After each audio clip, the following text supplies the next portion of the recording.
Climbing the stairway leading to Petrovich, which, to do it justice, was all dressed with water and swill, and redolent throughout of that spirituous smell that makes the eyes smart and is inevitably present in all back stairways of Petersburg houses.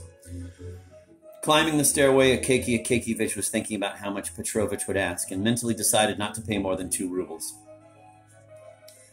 The door was open, because the mistress of the house, while cooking fish, had filled the kitchen with so much smoke that even the cockroaches themselves could no longer be seen. Akakiyevich passed through the kitchen, unnoticed even by the mistress herself, and finally went into the room, where he saw Petrovich sitting on a wide, unpainted wooden table, his legs tucked under him like a Turkish pasha's. His feet, after the custom of tailors sitting over their work, were bare. The eye was struck first of all by his big toe, very familiar to Akakiyevich, with a somehow disfigured nail, thick and strong as tortoise shell. From Petrovich's neck hung a skein of silk and thread, and on his knees lay some rag.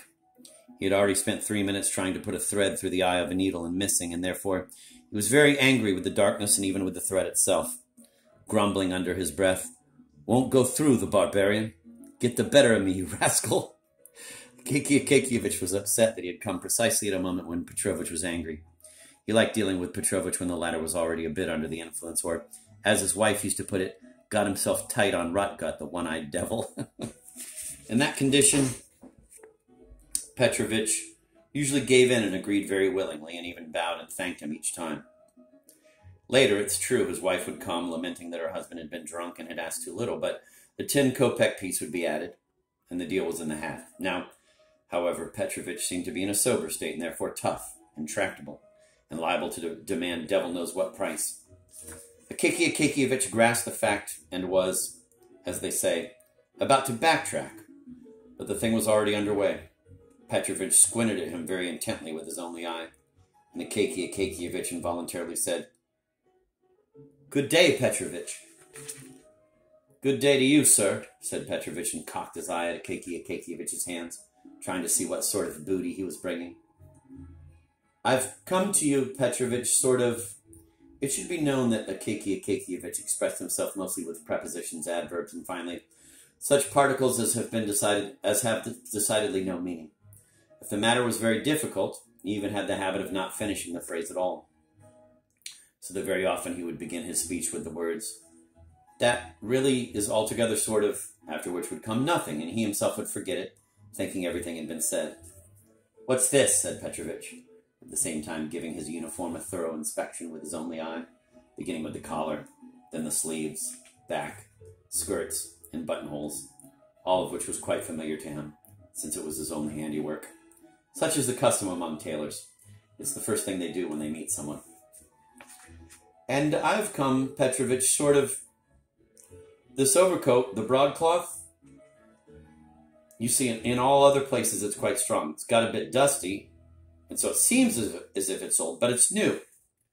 Only in one place it's a bit sort of on the back, and here on one shoulder it's a bit worn, and on this shoulder a little bit. You see, that's all. Not much work." Petrovich took the housecoat, laid it out on the table first, examined it for a long time, shook his head and reached his hand out to the windowsill to get his round snuff box with the portrait of some general on it. Which one is not known, because the place where the face had been poked through by a finger and then pasted over with a rectangular piece of paper. Having taken a pinch, Petrovich stretched the housecoat on his hands and examined it against the light and again shook his head. Then he turned it inside out and shook his head once more. Once more opened the lid with the general pasted over the paper, and, having filled his nose with snuff, closed the box, put it away, and finally said, "No, impossible to fix it. Bad wardrobe." At these words, Akakiyevich's heart missed a beat. "Why impossible, Petrovich?" he said, almost in a child's pleading voice. "It's only a bit worn on the shoulders. Surely you have some little scraps?" "Little scraps might be found. We might find some little scraps," said Petrovich. "But it's impossible to sew them on. The stuff's quite rotten. Touch it with a needle and it falls apart." "Falls apart and you patch it over."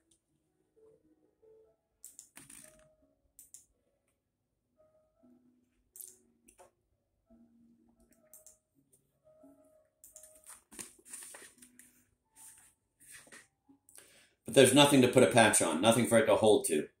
It's too worn out. They pass it off as broadcloth, but the wind blows and it flies to pieces.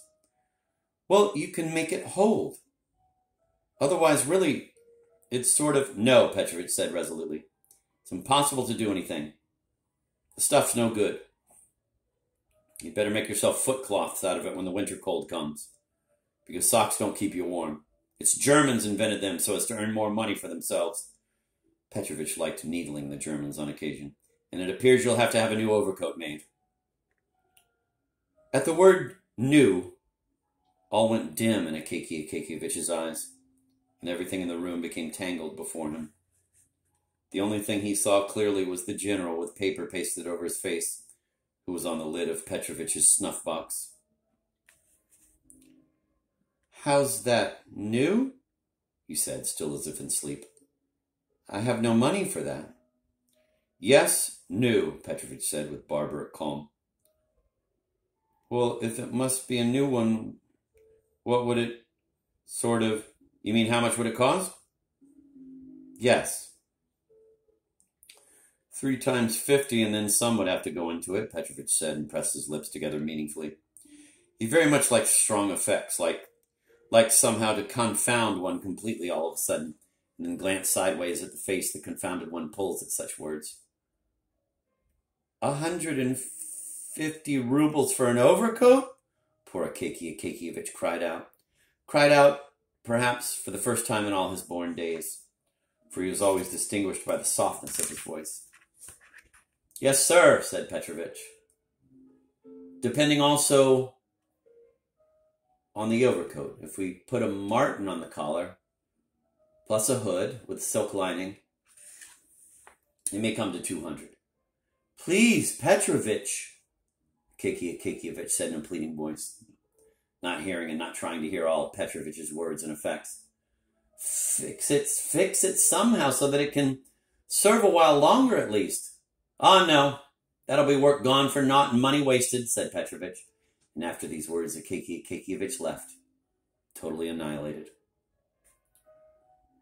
And Petrovich, on his departure, stood for a long time, his lips pressed together meaningfully, without going back to work, feeling pleased that he had not lowered himself or betrayed the art of tailoring.